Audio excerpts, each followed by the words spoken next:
Okay so guys आज मैं जो फोटो एडिटिंग करूँगा वो फेक लव कॉन्सेप्ट के ऊपर होने वाला है। और गाइज मैं इससे पहले कभी भी फेक लव कॉन्सेप्ट के ऊपर फोटो एडिटिंग नहीं किया था, तो मैंने सोचा क्यों ना एक फेक लव कॉन्सेप्ट के ऊपर फोटो एडिटिंग किया जाए। तो मैं रिसेंटली कॉन्सेप्ट ढूंढ रहा था, तो मुझे विजय मैर का ये वाला कॉन्सेप्ट मिला उसका इंस्टाग्राम आईडी से, तो मुझे बहुत ही बढ़िया लगा। तो मैंने भी एडिटिंग शुरू की और मुझे भी इस टाइप का रिजल्ट मिला है। और इस फोटो को मैं मेरे इंस्टाग्राम आईडी पे पोस्ट किया हूँ, तो अगर आपने नहीं देखा तो जाओ जाके देखो और साथ ही साथ फॉलो भी कर लेना यार। और गाइज आज मैं आप लोगों को बताऊंगा कि आप इस टाइप का एक धांसू एडिटिंग मोबाइल से कैसे कर सकते हो। तो बहुत ही बढ़िया वीडियो होने वाली है, वीडियो को पूरा एंड तक जरूर देखना। अगर आपको वीडियो अच्छा लगे तो एक लाइक जरूर कर देना। तो चलो यार लेट्स बिगिन।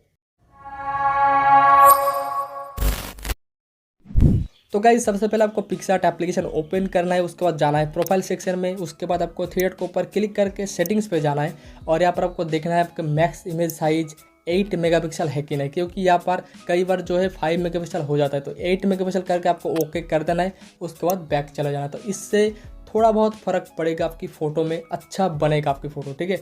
तो गाइस सबसे पहले हम क्लिक करेंगे प्लस का आइकन के ऊपर, उसके बाद जो बैकग्राउंड में यूज़ करूँगा उसको मैं सबसे पहले यहाँ पर ऐड कर लेता हूँ। ओके, तो ये वाला बैकग्राउंड मैं यूज़ करूँगा इस फोटो का एडिटिंग करने के लिए। तो गाइस इस वीडियो में मैं जितने भी PNG वगैरह यूज़ करूँगा उसका लिंक आपको डिस्क्रिप्शन बॉक्स में मिल जाएगा, आप वहाँ से डाउनलोड कर सकते हो। तो गाइस उसके बाद जाऊँगा मैं ऐड फोटो में, ऐड फोटो में जाने के बाद जो मॉडल का फोटो है उसको मैं यहाँ पर ऐड कर लूँगा। ओके, उसके बाद मैं इसको अच्छी तरीके से एडजस्ट कर दूँगा, उसके बाद कर दूँगा डन। तो गाइस यहाँ पर देख सकते हो जो एक एक हेयर है इसको मैं क्रॉप किया हूँ, बैकग्राउंड को मैं इरेज किया हूँ। तो अगर आपको नहीं पता कि बैकग्राउंड को कैसे इरेज करते हैं तो नीचे कमेंट करके ज़रूर बताना, मैं इससे रिगार्डिंग एक डेडिकेटेड वीडियो बनाने की कोशिश करूँगा। क्योंकि मैं रिसेंट जो वीडियो अपलोड किया था उस वीडियो में भी मैंने बताया कि आप लोग मुझे नीचे कमेंट करके बताओ, तो मैं इससे रिगार्डिंग एक वीडियो लेके आने की कोशिश करूँगा। तो इस वीडियो के नीचे भी कॉमेंट करके बताना। ओके, उसके बाद जाऊँगा मैं फिर से ऐड फोटो में, ऐड फोटो में जाने के बाद जो गुलाब वाला PNG है उसको मैं यहाँ पर ऐड कर लूँगा अच्छी तरीके से। तो यहाँ पर ऐड कर लिया, उसके बाद मैं कर दूँगा डन। ओके, ऐसा लग रहा है कि जो हमारा सिर है उसके पीछे से निकल रहा है ना। उसके बाद मैं जाऊँगा फिर से ऐड फोटो में, उसके बाद जो बंदूक वाला PNG है उसको मैं यहाँ पर ऐड कर लूँगा। ओके, तो इसको मैं अच्छी तरीके से ऐड कर दूँगा। तो ये ऐड हो चुका है, उसके बाद कर दूँगा डन। ओके, उसके बाद फिर से जाऊँगा ऐड फोटो में, ऐड फोटो में जाने के बाद एक और गुलाब वाला PNG जो कि छोटा छोटा सा है, वो बंदूक के सामने यहाँ पर ऐड होगा। तो आप देख सकते हो जैसे लग रहा है कि हाँ बुलेट निकल चुका है और थोड़ा बहुत यहाँ पर जो गुलाब का फूल है वो यहाँ पर हवा में है ऐसा कुछ आप समझ लीजिए। ओके, उसके बाद कर दूँगा डन।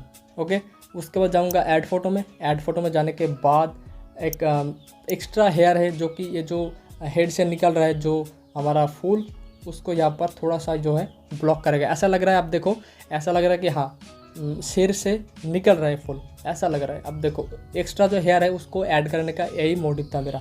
उसके बाद कर दूंगा डन, जो कि विजय मैर की फ़ोटो में भी है। आप जाके अच्छी तरीके से उस फोटो को देखना, तब आपको समझ में आएगा कि फ़ोटो को एक्चुअली कैसे एडिट करना चाहिए। ओके, तो गाइस उसके बाद मैं फिर से जाऊँगा ऐड फोटो में, ऐड फोटो में जाने के बाद एक स्मोक वाला PNG है जो कि गन के ऊपर लगेगा, ठीक है, गन के जो नल है उसके ऊपर लगेगा। तो इसको भी मैंने यहाँ पर अच्छी तरीके से ऐड कर दिया, उसके बाद कर दूँगा डन। उसके बाद फिर से जाऊँगा ऐड फोटो में, उसके बाद हमारा जो लास्ट PNG है जो कि हमारा गर्दन में और सिर में लगेगा, जो कि क्रैक वाला PNG है जो कि विजय मैर की फ़ोटो में भी है। तो मैंने जो है उस फोटो को देख के बनाया, तो उसका हूबहू कॉपी करना तो मांगता है ना। तो यहाँ पर मैंने जो क्रैक है उसको भी मैंने यहाँ पर ऐड कर दिया। तो यहाँ पर कर दूँगा डन। तो मैं जूम करके दिखाता हूँ, अब देखो सचमुच लग रहा है कि हाँ यार यहाँ पर क्रैक ऐड हो चुका है। और गाइस आप देख सकते हो हमारा जो फोटो एडिटिंग है वो पिक्सआर्ट के अंदर कंप्लीट हो चुका है। तो अब इस फोटो को मैं ड्रॉ के अंदर जाके थ्री डॉट के ऊपर क्लिक करके सेव इमेज कर लूँगा। तो हमारा जो फोटो है वो अब मेरा डिवाइस में सेव हो चुका है। तो इस फोटो को मैं थोड़ा सा रिटचिंग करूँगा लाइटरूम एप्लीकेशन से। ओके, तो मैं लाइटरूम एप्लीकेशन को ओपन करता हूँ। तो गाइज यहाँ पर मैं लाइटरूम एप्लीकेशन को भी ओपन कर चुका हूँ। तो ऑल फोटोज़ के अंदर जो फोटो अब हमने एडिट किया उसको मैं यहाँ पर पहले से ऐड करके रखा हूँ, तो इसको मैं ओपन करूँगा। और गाइज मैं इस वीडियो में आप लोगों को मैनुअली एडिटिंग नहीं करके दिखाऊंगा, मैं जो है वीडियो थोड़ा सा लंबा हो जाएगा। तो मैं पहले से ही जो XML प्रीसेट है उसको मैं यहाँ पर सेव करके रखा हूँ प्रीसेट के अंदर। ओके, और यूज़र प्रीसेट में वो XML प्रीसेट आपको यहाँ पर दिख रहा होगा। तो इसके ऊपर मैं क्लिक करूँगा तो हमारा जो फोटो है सिर्फ एक क्लिक में एडिटिंग हो जाएगा। तो आप देख सकते हो ये V4 और ये आफ्टर। तो गाइज मैं आप लोगों को XML प्रीसेट प्रोवाइड नहीं करूंगा, क्योंकि XML प्रीसेट कैसे ऐड करते हैं ये बहुत सारे जो हमारा व्यूअर है उसको नहीं पता है। तो मैं आप लोगों को DNG प्रीसेट प्रोवाइड करूंगा। तो सिंपली आप डिस्क्रिप्शन में जाओ, DNG प्रीसेट को डाउनलोड करो, कॉपी करो, पेस्ट करो आपकी फ़ोटो के ऊपर, आपकी फ़ोटो इसी तरीके से 1 क्लिक में एडिटिंग हो जाएगा। तो इस फोटो को अभी सेव करेंगे, तो सेव करने के लिए शेयर के ऊपर क्लिक करेंगे और स्क्रॉल करेंगे, जाएंगे एक्सपोर्ट के ऊपर और यहाँ पर फाइल टाइप जेपीजी रखना, डायमेंशन को लार्ज अवेलेबल डायमेंशन रखना, उसके बाद जो क्वालिटी है उसको 100% रख के डन कर देना। तो आपकी फ़ोटो जो है एकदम फुल एचडी में सेव हो जाएगा आपके डिवाइस में। तो आई होप गाइज आपको वीडियो बहुत ही कमाल का लगा। अगर आपको वीडियो अच्छा लगा हो तो एक लाइक जरूर कर देना। और गाइज अगर आपने अभी तक मुझे इंस्टाग्राम पे फॉलो नहीं किया तो क्या कर रहे हो यार, जाओ जाके फॉलो करो। आपको यहाँ पर मेरा इंस्टाग्राम का हैंडल दिख रहा होगा। और गाइज अगर आप इस चैनल पर नए हो तो चैनल को सब्सक्राइब करने के बाद जो घंटी है उसको भी दबा देना और ऑल को सेट करना, ताकि मैं जब भी नया वीडियो अपलोड करूँ आपको उसकी नोटिफिकेशन तुरंत मिल जाए। तो चलो यार मिलते एक नए और आसान वीडियो के साथ, तब तक के लिए बाय।